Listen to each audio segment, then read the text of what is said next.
All right, it's time. As we all know, distribution sucks, but the brand new G.I. Joe Retro Cobra FANG. This thing is not out in stores in the US yet, as far as I know. I think a few of them have been popping up in Canada. A friend of mine in Hong Kong actually sent this to me for a video. The new Cobra FANG comes with a pilot, which is really cool. I'm glad that they're including figures with the vehicles. Now, as you might notice, this is a little bit of a redesign on the Cobra FANG. We'll go over that and compare this to an original Cobra FANG. So here we have the new retro Cobra FANG, a Fun School original Cobra FANG, which is the same mold as the Hasbro FANG, and the 1988 FANG 2, which is wildly different from either of the others. So this is a sealed box. I'm not going to open it to go over anything, but a couple of the issues that are common with the original Cobra FANG. This roll bar back here is prone to breaking. The stick is prone to breaking off, which it doesn't actually look like that. It's more of a small piece. And lost parts and whatnot. You have a couple of connectors here on the rotor that are prone to being broken whenever you find these. But mainly you'll see the shorter fuselage on the new version of the FANG. And that roll bar is an integrated piece. That's not going to break or snap whenever you try to install it. And it comes with a figure. The original one did not come with a figure. The Hasbro version did not come with a figure, and the Fun School version did not come with a figure. Would have been really cool if they did. These smaller vehicles like this, such as the FANG 2, would have been great if they would have included a pilot. Let's open this up, take it out, and we're going to assemble it and look at the contents of the box and whatnot.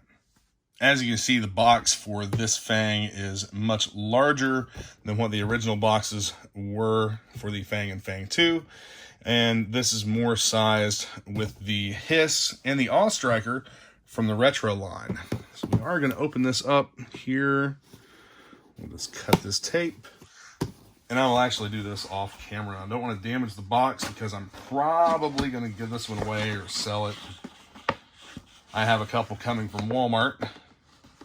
Hopefully, these will be easier to find than the Awe Striker was. So right off the bat, we have the small single sheet, non-folded instruction manual. And I have a feeling there's not going to be much assembly involved in this. The blueprint. Yeah. So here we have the figure. I'll get him out of there and we'll take a look at him with and see if that mask actually comes off, or if that's the way that the head is made. And the helmet looks like it should be detachable. So we have the blades, the wings, for the rotary wing aircraft. This is a gyrocopter. And if you turn over the box, you have the sticker sheet. That's cool. That just kind of fell out there. And it looks like these are translucent. So you have the bomb, the missiles, and yeah, there's really no assembly other than the rotors on here. I'll go ahead and get these little pieces taken apart here so that I can pull this out easily. Well, I wish that I would have done that on camera. The figure that came with this one's a little wonky. He's got a floppy leg, and I straight up broke his arm trying to bend the elbow. It absolutely would not bend. This joint here is so tight that when I tried to bend it, that it broke the peg off inside the arm. So we'll consider that junk, and I'll be contacting Hasbro to see what they will do for me. On to the FANG.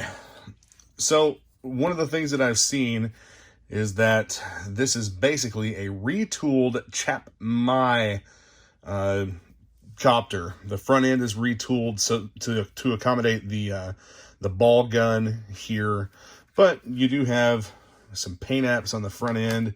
The roll bar is actually integrated into the main mold of the body instead of being a separate piece. And you have a paint app there, which is reminiscent to the original Fang, the color at least. And we'll take our one-armed pilot and put him in there here in a minute. But let's go ahead and put the Fang together. Just because mine broke doesn't mean that yours will, but pay attention. Whenever you're manipulating that figure, don't break them. We'll tab these on. They don't seem to be the most secure in the world. Whenever I get one of these for my collection, it's just going to stay in the box. I'm not going to open it up and assemble it. But there we go. That's pretty much about as good as it's going to get on there. It does look good. I'll move over and put this one on, or try to.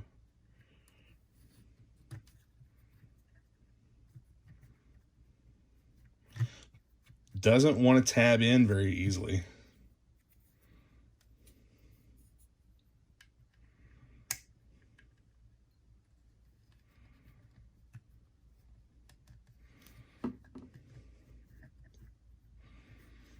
Yeah, that would probably need to be cleaned up a little bit with an X-Acto knife to kind of help alleviate some of that tension. And the bomb just goes on with 2 pegs. Maybe. Yeah, there it is. Yep, it's on and it is secure. Now we'll take a look at the prop. So this is 2 pieces, a little snap piece in here. And see that? These missiles just popped right off with almost, I just barely touched it and they popped off. And one fell off, see that? Overall, so far, I am not impressed with the quality of this one. The his tank was fantastic. So, the prop is attached. And for the most part, it looks good. Yeah, these missiles don't want to stay on there, do they? None of them do. All right, cool. Pop that one right off too. So we'll leave those off for now. I'll take another look at that. So far, I'm not necessarily impressed with the overall quality of this at all. The figure is a great disappointment, considering the fact that I broke his arm off. That's the first time that I've ever broken one of the modern style 4-inch figures. And I should have maybe heated this up a little bit. This thing's been stored in a climate controlled room since I got it, so it shouldn't have been exposed to cold or anything. But another thing that I'll point out about his legs, one's longer than the other. It's not necessarily that it's longer, it's just that it sits lower than the other legs. So when he stands, he wants to stand at an angle, and it's weird. Let's see if this is removable. This gun, nope, that is molded. That's molded into the vest. So this pistol does actually come out of the holster. Too bad his left arm is missing and he won't be able to draw. But as far as the head sculpt goes, this appears to be a new head sculpt, and the mask is actually part of the head. That does not come off. The helmet, not really a good fit. It just kind of sets on there and doesn't really snap or stay in place or anything. Not a big fan of that. Come on, Hasbro, you did a great job with the last 2 pieces. Why fail us on this one? So this figure and his feet want to set in a weird position like that.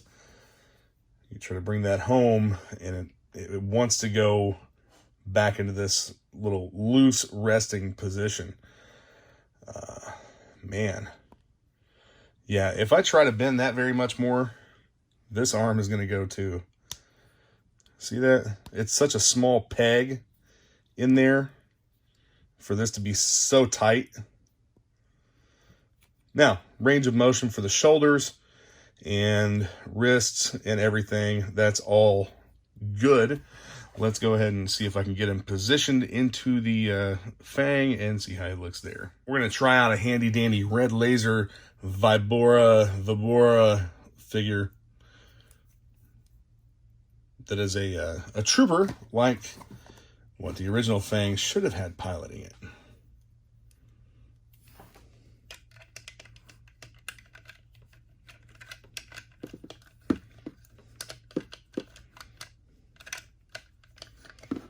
And he has a much better fit, even though the peg back here doesn't necessarily fit into the figure's back. But he doesn't go all the way down in the seat either. I'm not really sure what they were thinking with the geometry of this, but it does not work out very well. So, good luck finding a figure that'll fit right. This one certainly does not. Does he even peg on?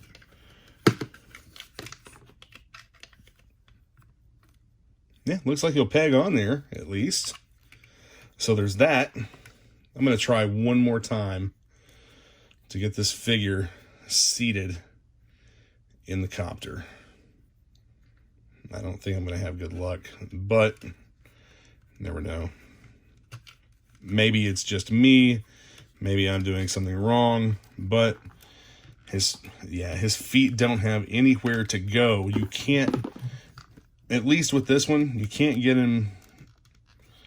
So there he's pegged in. Again, he's not sitting all the way down onto the bottom of the seat, and his legs look a little wonky. That's about the best we're going to be able to do. I'm not going to try and force his hand down onto the joystick, but that, to me, does not look good. Maybe there just wasn't a whole lot of thought into it.